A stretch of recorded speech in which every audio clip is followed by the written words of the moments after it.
Ready నాన్న చూడు బేటా. ఇప్పుడు ఇంతకుముందు 123 రూపాయలు షాప్ అతనికి ఇచ్చినాం కదా. ఒకవేళ 345 రూపాయలు ఇవ్వాలంటే మనం ఇక్కడ ఎన్ని 100 రూపాయల నోట్లు పెట్టాలి, ఎన్ని 10 రూపాయల నోట్లు పెట్టాలి, ఇక్కడ ఎన్ని 1 రూపాయి నాణాలు పెట్టాలో మీరే చేయాలి. సరేనా?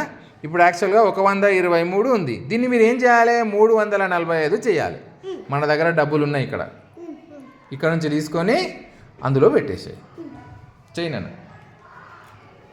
రెడీ, స్టార్ట్ చేయి. గుడ్. ఇది ఎంత అయింది ఇప్పుడు? ఇక్కడ ఇంకెన్ని పెట్టాలి చూడు, 10లు ఎన్ని అయినాయి?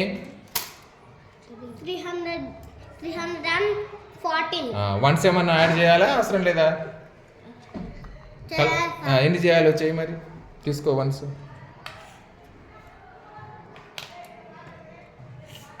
గుడ్.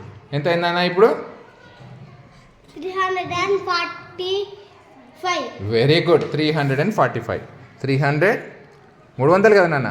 310, 320, 330, 340, 341, 342, 343, 344, 345. ఇప్పుడు షాప్ అతనికి ఏ నోట్లు ఎన్ని ఇచ్చినామో ఇక్కడ రాయాలి బేట. మార్కర్ తీసుకోబెట్ట రాయి. 100 రూపాయల నోట్లు ఎన్ని ఇచ్చినాము?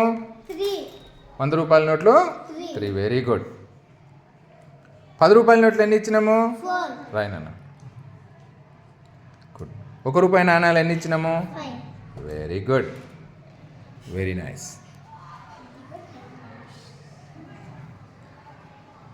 ఆ లెక్క ఇక్కడ అడిగిండు మీకు. ఇగో ఒకవేళ 345 రూపాయలు ఇవ్వాలంటే నాణాలు నోట్లు ఎన్నెన్ని ఇవ్వాలి అనేది, ఎన్నెన్ని ఇవ్వాలో మనం ఇక్కడ రాసినాం కదా బేట.